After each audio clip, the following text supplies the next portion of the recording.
The dinner finished, Jesus and certain of his disciples go to the Garden of Gethsemane, where he prays during the night, knowing that he would soon be betrayed. And so he was. Then, early Friday, he was taken and given a mark of a trial, pronounced guilty of blasphemy, and sentenced to death by crucifixion. And so he died, so cruel a death, beyond our imagining. Shortly before the beginning of the Sabbath, on Friday evening, Nicodemus and Joseph of Arimathea took Jesus' body down from the cross and prepared it for burial, lay it in a tomb that belonged to Joseph. Jesus' disciples were stunned. How could this happen to the Son of God?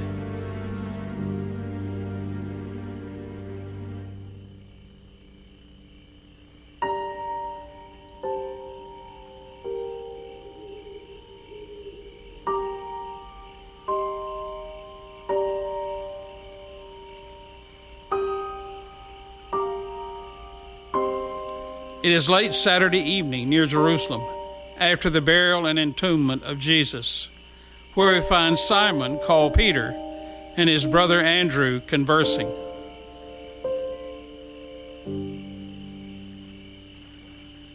"Oh, brother, how I grieve. Our master lies dead this very day. I denied him not once, but 3 times. How can I ever be forgiven?" As he said, 70 times 7. Or more, if you ask. You know that. Turn your mind from that sorrow and remember the good of him and of happier times in our lives. Do you remember the chant our father taught us to sing as boys? Try.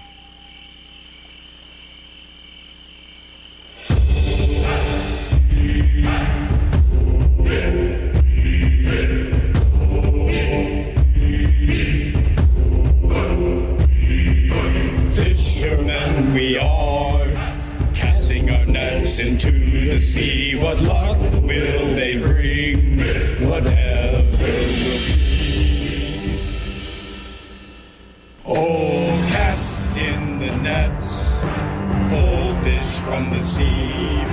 It's a fisherman's lot to pull fish from the sea. We always work hard.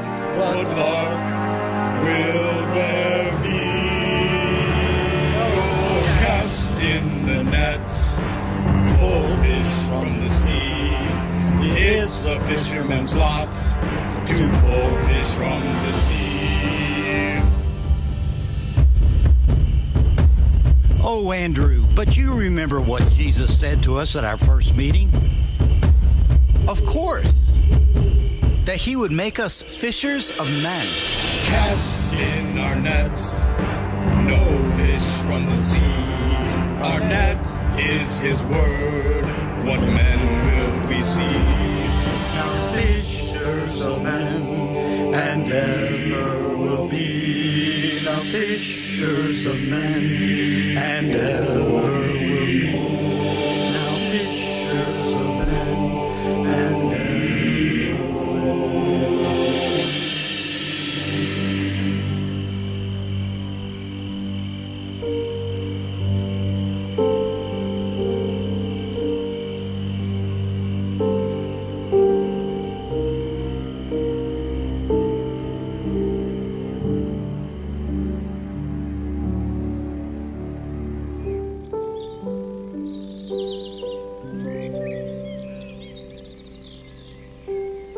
Dawn is breaking.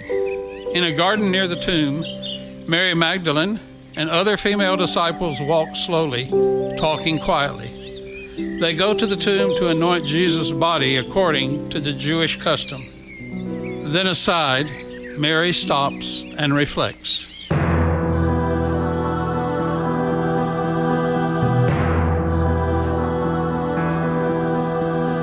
Mother, Father, why did you send me away? Sister, brother, now what will you say?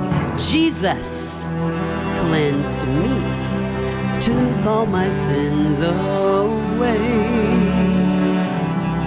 He loved me. I loved him. He was more than a man, so much more than a man. I loved him.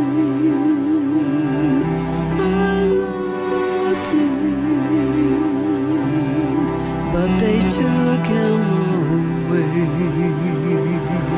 Yes, they took him away. They tortured and mocked him, a king with a crown. They nailed him and killed him, an innocent lamb. An innocent lamb. We'll take him and dress him, lay him back in his tomb. Some say, oh, some say that he will rise soon. Then I will know, yes, I will know. He'll love me just as I am.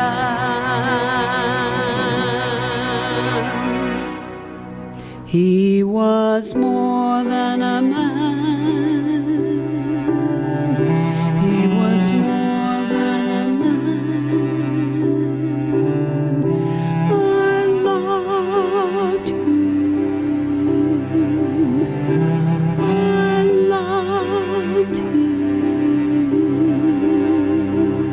But they took him away. Yes, they took him away.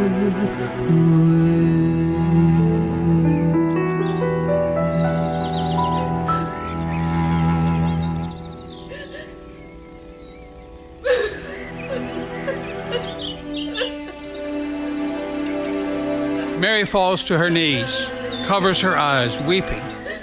The other women, having gone on ahead, ask one another, "Who will roll the stone away?"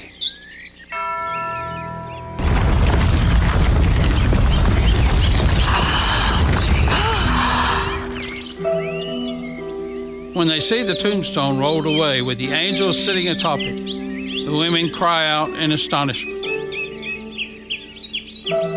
Why do you look for the living among the dead? Do not be afraid, for I know that you are looking for Jesus, who was crucified. He is not here. He has risen, just as he said. Come and see the place where he lay. Then go quickly and tell his disciples, he has risen from the dead and is going ahead of you into Galilee. There you will see him. Now I have told you. The women go quickly to seek the other disciples. After a while, Mary rises and approaches the tomb and sees that the tomb stands open. She then runs to find Peter, who now is with John, and tells them, "They have taken away the Lord out of the sepulchre, and we know not where they have laid him."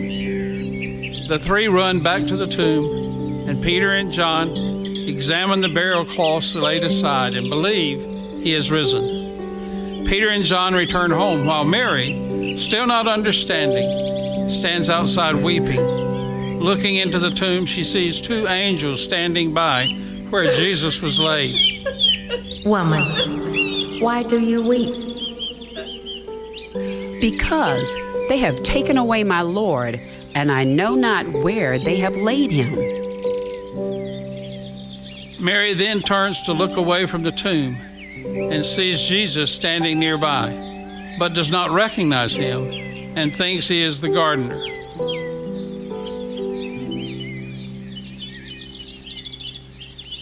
"Woman, why do you weep, and who do you seek?" "Sir, if you have taken him away, tell me where, and I will get him. Mary, Master, do not hold me, for I have not yet ascended to the Father. But go to my brethren and say to them, I am ascending to my Father and your Father, to my God and your God. In obedience, Mary went to the disciples and told them of the risen Lord and what he had said. On the day of his resurrection, Jesus Christ made at least 5 appearances. The first person to see him was Mary Magdalene.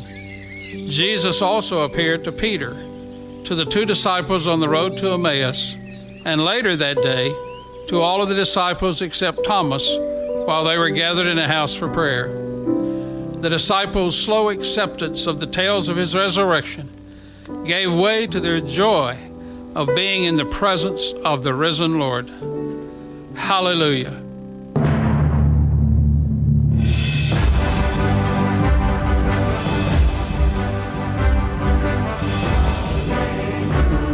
Our fears have turned to joy. Our Savior rose, Lord and King, ever praising angels sing. Forever Christ is our King. We shall live again. We shall live again. We shall live again.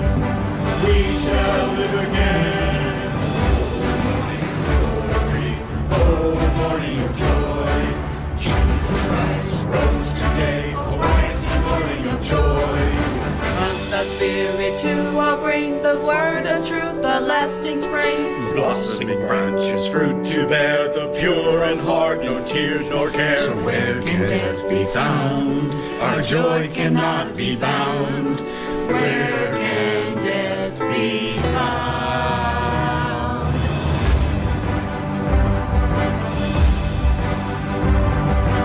Oh, morning of glory, oh, morning of joy.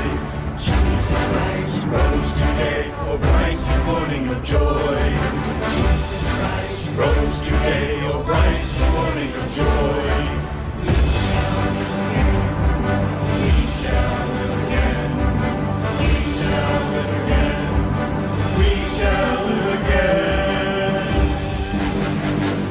Hallelujah!